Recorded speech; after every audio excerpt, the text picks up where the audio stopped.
l'ordre et sa mise en pratique qui corrobore son utilité.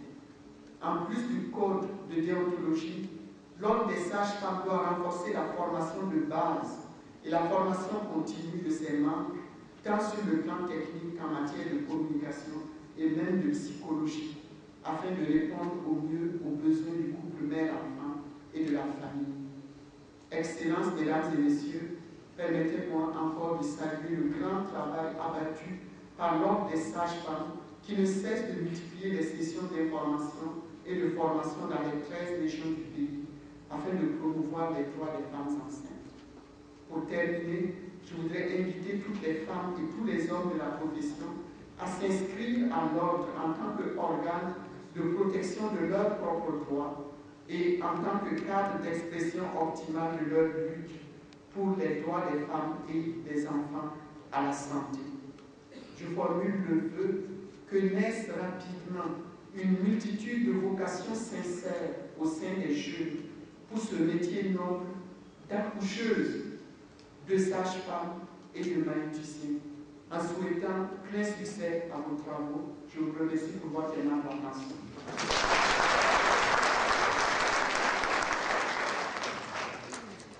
Merci Madame la Ministre. Honorables invités, nous allons marquer une autre pause musicale avec un grand chansonnier traditionnel de notre pays. On se rappelle qu'il a son actif 3 Kundi.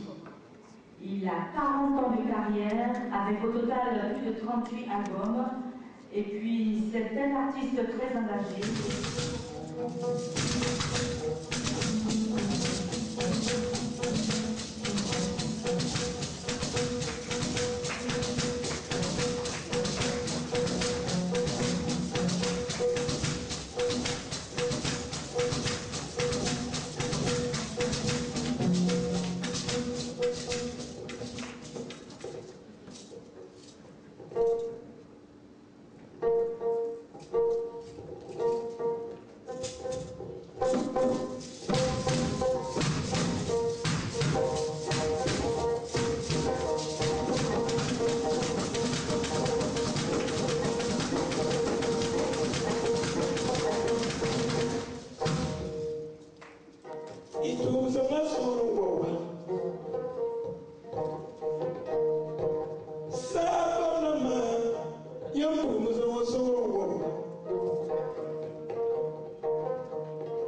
Mesdames et Messieurs les membres du gouvernement, Madame la Présidente de l'Ordre national des sages-femmes, Mesdames et Messieurs les membres des délégations venues du Mali, du Togo, de la Côte d'Ivoire, Mesdames les sages-femmes, Mesdames et Messieurs, je tiens à vous faire part du plaisir que j'éprouve à présider la présente cérémonie d'ouverture du premier congrès de l'Ordre national des sages-femmes praticiens placé sous le thème « Sur la voie de l'universalité des soins, garantir les droits des femmes et des filles à la santé maternelle, néonatale et infantile ». Je me réjouis qu'après un long cheminement, les sages-femmes, à l'instar des autres professions de la santé, puissent disposer d'un cadre de régulation de leur métier. Le chemin fut évidemment long, mais elles y sont parvenues. Car il faut remonter en 1994 pour voir le Code de santé publique qui stipule la création de l'ordre des sages-femmes, comme l'a si bien rappelé votre présidente tout à l'heure. Depuis 1994, les sages-femmes ont eu à mener de nombreuses activités qui ont permis d'élaborer, d'amender, de relire, d'harmoniser et de finaliser les différents textes relatifs à la pratique de sage-femme. Ces intenses réflexions qui ont permis, dans un premier temps, d'accoucher du Conseil national de l'Ordre des sages-femmes en 2008, et le 8 mai 2012 a vu la création effective de l'Ordre des sages-femmes haïtiens. La naissance de l'Ordre des sages-femmes a été précédée par un travail de fond effectué à différents niveaux, notamment par des juristes, par les membres de l'Assemblée nationale, par l'Organisation ouest-africaine de la santé et l'adoption par le Conseil des ministres de la CEDEAO. C'est le lieu pour moi de dire merci à toutes les personnes physiques et morales pour leur accompagnement aux côtés des sages-femmes, les sages-femmes de notre pays, et qui nous permet aujourd'hui d'avoir un ordre professionnel propre aux sages-femmes haïtiens. Mesdames et Messieurs, le thème que vous avez retenu pour ce congrès m'incite à m'arrêter sur les mots tels que universalité des soins et garantir les droits. Ces mots cités en disent long pour la mission assignée à l'ordre des sages-femmes. Mesdames les sages-femmes et messieurs les mathématiciens, vous jouez un grand rôle dont l'importance n'est plus à démontrer. Car c'est vous qui dispensez les soins aux femmes durant la grossesse et même avant pour leur permettre de concevoir. Vous donnez des informations pratiques et utiles aux femmes et vous offrez des services en matière de santé reproductive. Vous assistez la femme pendant l'accouchement et après la période postnatale. Vous offrez des prestations en matière de planification familiale. Vous intervenez au niveau des dépistages et de prévention des différentes pathologies chez les femmes en grossesse, chez la femme en général. En conclusion, vous contribuez à sauver des vies, donc vous contribuez à sauver l'humanité. Quoi de plus noble que ce métier? Il convient de rappeler que nous sommes dans un village plus que jamais planétaire, où les pratiques de soins évoluent et s'universalisent. Ce premier congrès de l'Ordre des sages-femmes haïtiens constitue une véritable opportunité pour vous d'échanger sur les nouveaux savoir-faire dans votre domaine, afin que nos braves femmes des villes et des campagnes soient prises en charge selon les règles de l'art. Mesdames et Messieurs, la santé maternelle et infantile, faut-il le rappeler, fait partie des priorités de l'État. effet, la santé des femmes et des enfants entre en droite ligne des objectifs 4 et 5 du millénaire pour le développement que nombre d'États, dont le Burkina Faso, ont ratifié. Et c'est dans ce cadre qu'il a été élaboré et mis en place dans les structures sanitaires depuis 2006 la stratégie nationale de subvention des accouchements et des soins obstétricaux et néonataux d'urgence, cette initiative étant une réponse aux taux élevés de mortalité et de morbidité maternelle et néonatale. Cependant, il convient de reconnaître que les défis demeurent nombreux pour améliorer la santé des femmes et des enfants.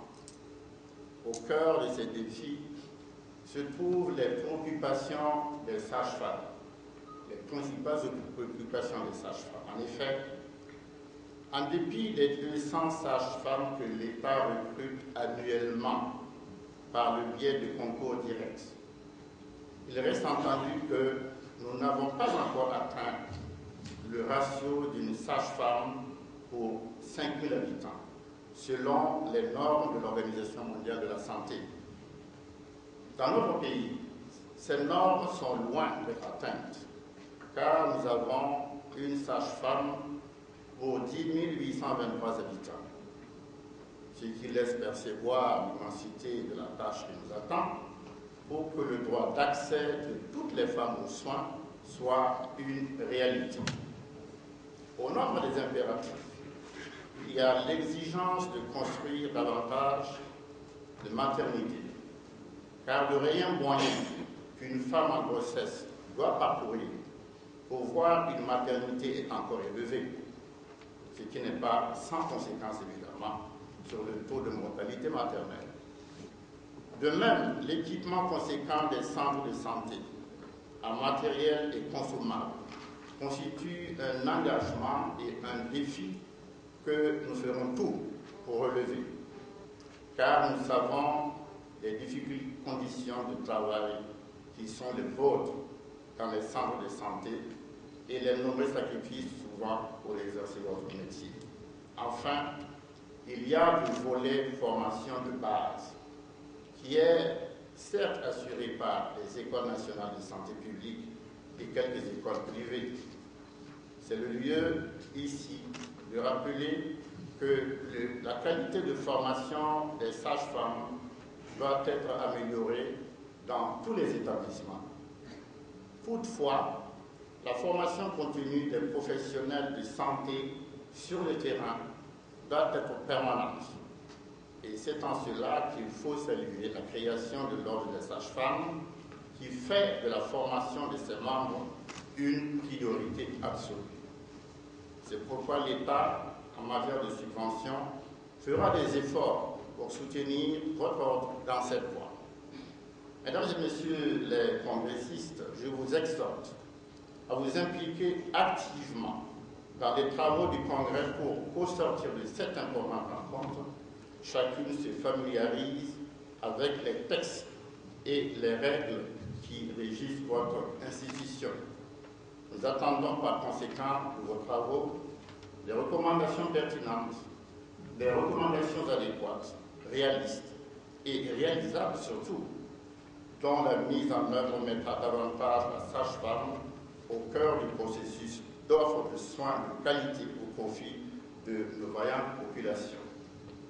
Je salue la présence des sages-femmes des pays frères qui ont bien voulu faire le déplacement de Ouagadougou, qu'elles veuillent bien transmettre aux autorités de leur pays toute notre satisfaction pour cette amitié fraternelle. En souhaitant plein succès à vos travaux, je déclare ouvert le premier congrès de l'Ordre national des sages-femmes haïtiens et je vous remercie de votre attention.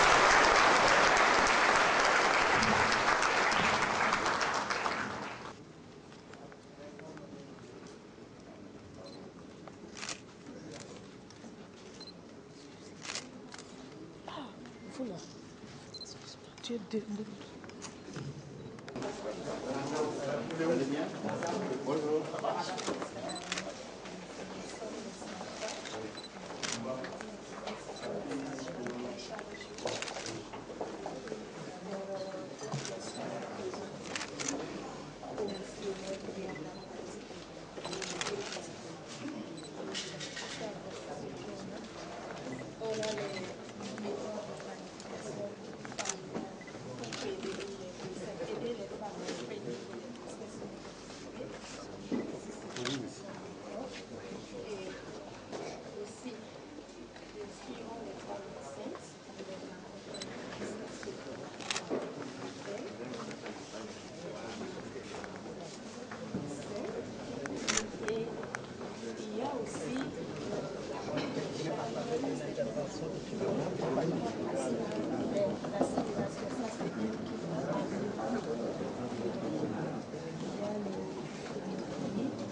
boîte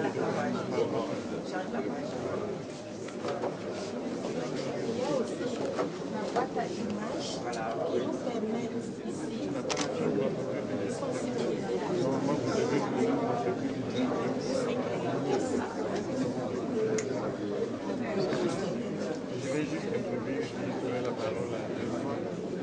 Ici aussi, la sage-femme toujours.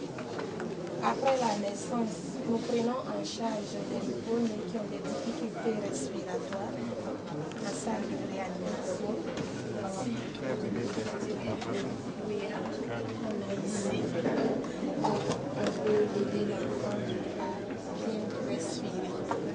Toujours dans les activités de la sage-femme, nous dépistons les cancers du sein. Et là aussi, il faut passer par le massage. Il faut palper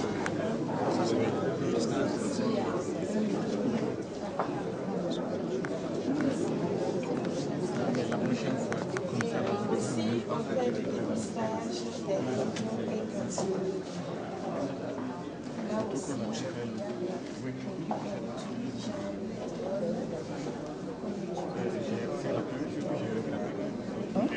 Madame le Colombiano est bien connue de notre ONG et je vais laisser la femme nous expliquer un peu les programmes actuels en cours. Très rapidement, un peu de mots. Par